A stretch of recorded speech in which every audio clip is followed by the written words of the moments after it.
games potentially breaking the $70 price tag. Changes nothing for me.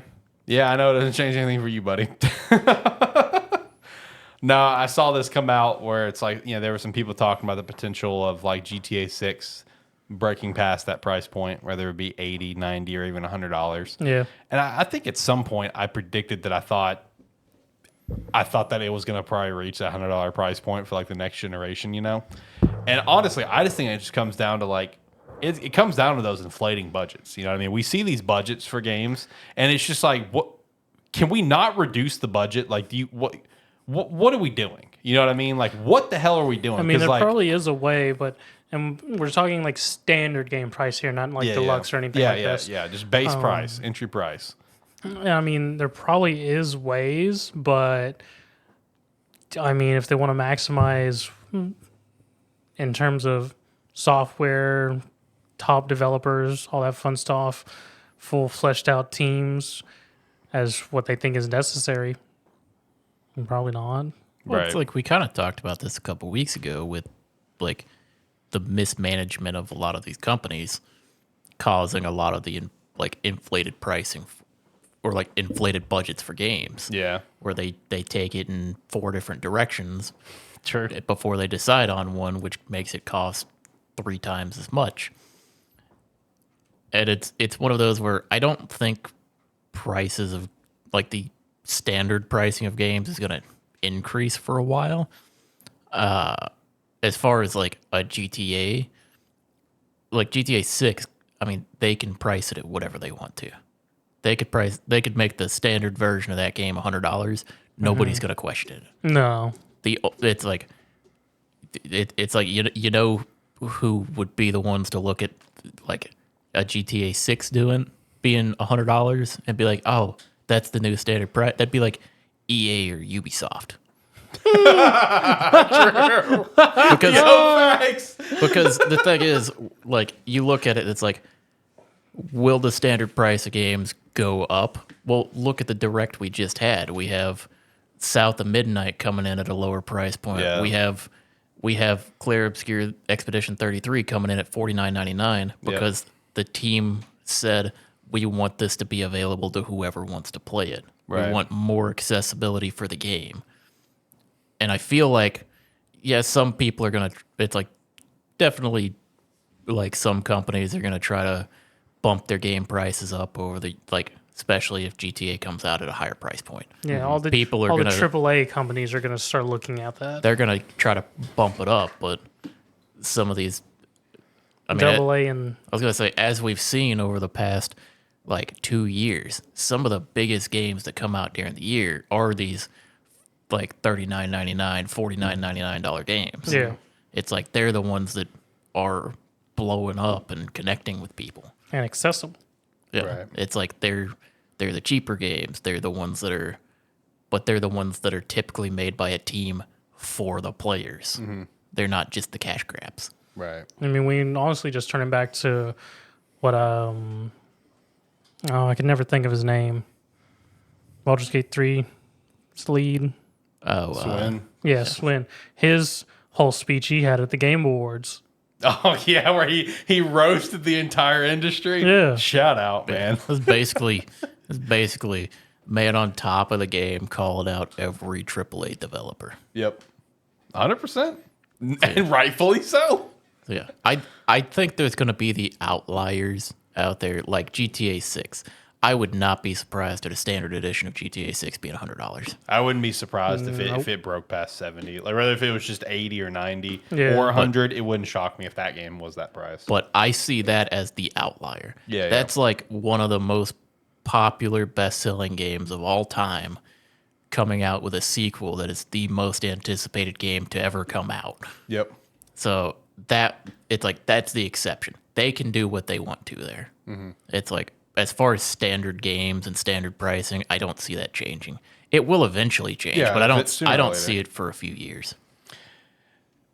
And I want to agree that it is going to be an outlier. You know what I mean? It's going to be an outlier because of what the game is, where it's like, that is a game that does have, assumingly, a massive budget. And I guess in that one, rightfully so, because it is probably the most anticipated video game to ever come out right now. Yep.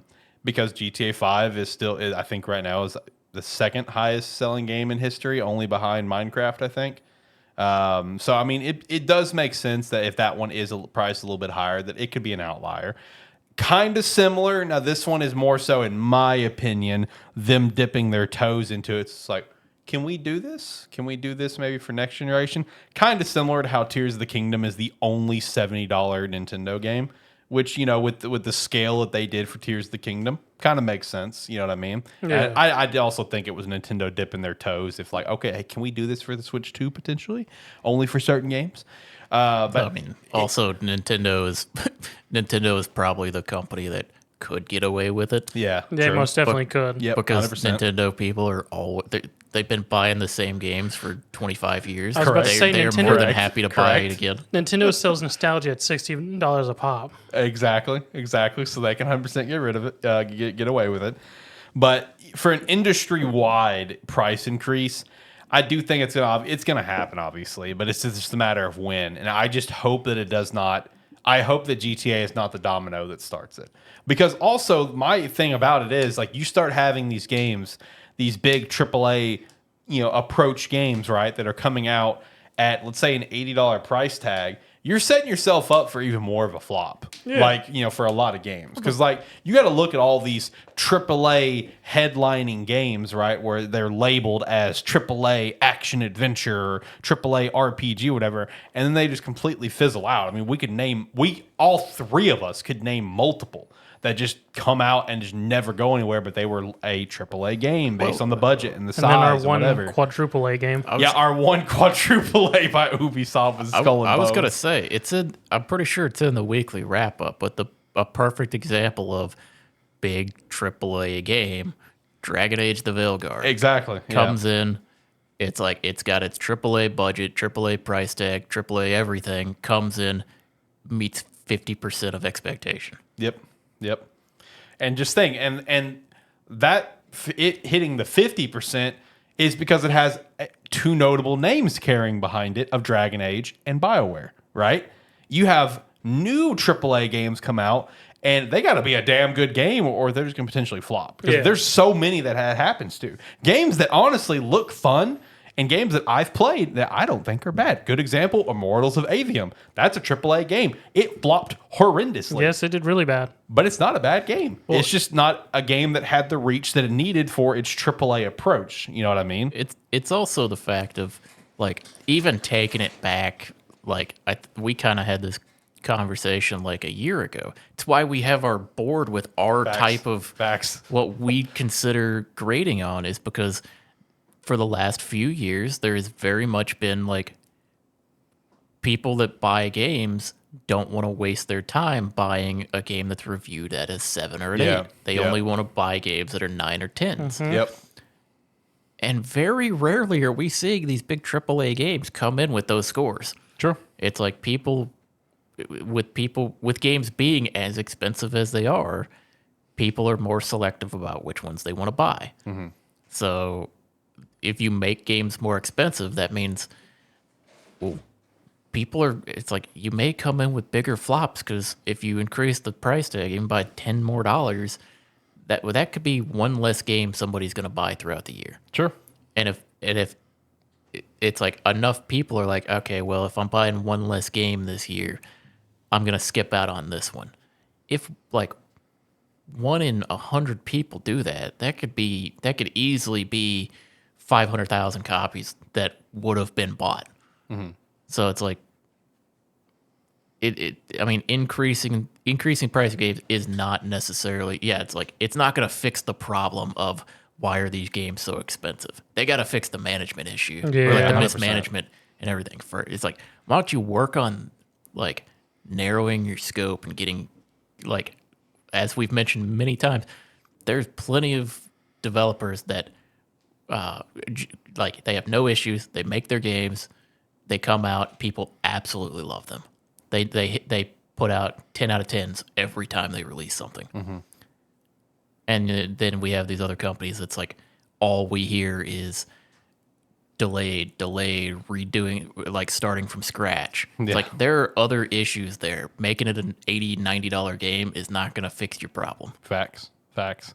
I think when you see the budgets that, like, let's say got leaked out for, the big Insomniac leak, where Yep. Spider-Man 2, fantastic game, by the way, but it had a budget of like, what, 300 million, 250 It was something million, ridiculous. something like crazy. It's just like, I can't even remember if I think it did hit profit. But obviously with that sort of budget, it didn't blow things out of the water. It's like, I mean, with your budgets reaching those kind of heights, it's like you're gonna have more flops, especially if, like what John was saying. It's like you increase that price, like someone may skip out. I mean, I know I'm gonna be, unless it's a game that's like to the hype of, let's give some recent hypes for me. Let's say Expedition 33. Let's say a Black Myth Wukong, something like that, where it's like, this is one of my games of the year. Yeah. You know what I mean? I'm going to pass on it. If it's just a game that I'm just like excited for, but lukewarm. Let's say Doom was not, let's say Game Pass didn't exist and Doom was just coming out, you had to buy it kind of thing. If it came out that sort of price, yeah, absolutely, I'm passing on it until a sale. Absolutely, because it's like it's not one of my top 5 most anticipated. Just like, yeah, that was like a really fun game. I want to play that, but I'm not gonna go out and buy it right out of the gate because I'm not like breaking my back of excitement for it. So, no, sooner or later the price tag will increase, and that's just the fact of gaming. It's increased obviously multiple times throughout the decades here as Zach's over there dying. Damn, what happened? Yeah, you're out there, buddy. I have no idea what fucking happened. Get some water, bud. Well, I was gonna say to your point of like with Doom with you, and if Game Pass didn't exist, hell, ever since games went to $70, there's games that I want to play that I pass on because there may be another game coming out that month that I want to play. Yeah. Or there may be 2 games coming out that month that I want to play. And it's like, okay, well, normally I would buy this game, but I'm not about to spend like over $200 on 3 games in a month. Yep. And it's like, I mean, it is also one of those things where I'm also a PC player and I primarily play everything on Steam. Everybody on Steam, like, yeah, we'll buy some new games every now and then. Most of our library comes from their sales. Mm-hmm. So it's like, I'm pretty used to waiting on a $60 game to drop down to $30 at some point. Yep. It's like there's games on my Steam wish list that are like $30 games that go on sale for like $22 every now and then. I won't buy them because I'm waiting on it to hit 20 or less. Yep. And it's like that's how I treat a lot of my games these days. Unless it's like that one, you know what I mean? Like your most anticipated, that's how you treat a lot. Yeah, It's I like, get it. There's a lot of games I'm excited for this year. It's like, luckily, like all the games in April are coming out on Game Pass. Yeah, That is very nice. Which I'm glad we circled back to Game Pass because we had a comment about the Game Pass thing when we were finishing up the Xbox talk, and I put in the chat I'd follow back up to it because I didn't want to like lose track of where we were at the price tag. And when I think it involves like me saying that I think Xbox is like a hardware developer is like done if the next generation flops, and they said and losing 30 million plus Game Pass subscribers. Big disagree to that because I don't think it's a secret that Xbox would be interested to put Game Pass on other consoles. I was about to say they've been very adamant about trying to get Game Pass on everything. Yeah, I mean there was talks that Game Pass was going to go even to Sony at one point and the Switch. So if it ever crossed that point where Xbox hardware is actually done, which I'm going to say at this point in time is a 30% chance that could happen someday. 30% could increase, right? I think we can agree that's probably a fair number at this point. If that does happen, Game Pass is not going anywhere. It's not. Most definitely not. What it's going to be, man, is Game Pass will probably at that point, get on more consoles to be available. And it's still a mindset of you can sign up for Game Pass and have access to all of these these Xbox published games, right? Like the Bethesda games, your ID Soft, which is Bethesda, you know what I mean? You want to play Fable, you want to play Gears, Halo, whatever, then you can play it all through Game Pass for this price, or you can just buy them full price in the store. Your choice. If you don't want to pay a month's subscription, just go buy the games you do want to play. I think that's how it's going to be, because I mean it's not too far off from other publisher, subscriptions. I was about to say, in my mind, Game Pass would just essentially just become almost like a second Steam in my mind. Yeah, a second Steam, or it'd be similar to like EA Play or like whatever Ubisoft's crappy thing is they've got, whatever. Uplay. Yeah, Uplay. I mean, I feel like it'd be similar to that, where Game Pass would go. Game Pass is not going anywhere. Xbox and Phil Spencer, whoever the head of Xbox is, they'll find a way to get it on stuff. Yeah, no, Game Pass is here to stay. But now the hardware, that I know it's just like, well, how's Game Pass going to here to stay if you don't have the hardware? Again, like what's that? They will put Game Pass on something. What you got, John? Out there. Well, I was just gonna say, like, even if they try to eventually get out of the console marketplace, like I said previously, they may just be like, yeah, we're done making like individual consoles. We're not gonna be making like every 8 years or something, you buy a new one. It could just be they come out with like a little box or something you hook up to your TV, and it's not called an Xbox or anything. It's just like they give it some Game Pass type name for it, to where like you go to like the TV section of a store, xCloud. Yeah, and it's like you have all your TVs there, and then in the same area it's there as well. Like you buy a TV and you buy your Game Pass box, and it's like comes with a controller or something, and it just goes with it. And it's like they may as well try to put it on other consoles and stuff like that. But even if they move out of like the console market, I would almost guarantee they still make a device where it's like, yeah, just buy this and you're good for no matter what. Right. Yeah, that's fair. They just may not dive into like the super high power. Yeah. Yeah. It's like they may not put all the new games and everything on there, but everything that's in the library or anything they get to come on there.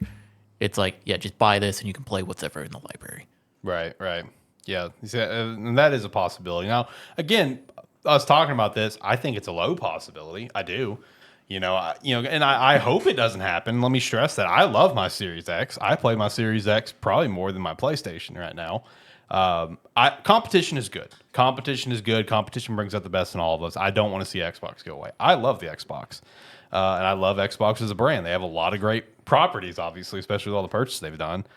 So I don't know. That's just kind of a we'll see thing. If the next generation, if it horrendously flops in sales, that's where I feel like we could probably start having little conversations. And hopefully that doesn't happen.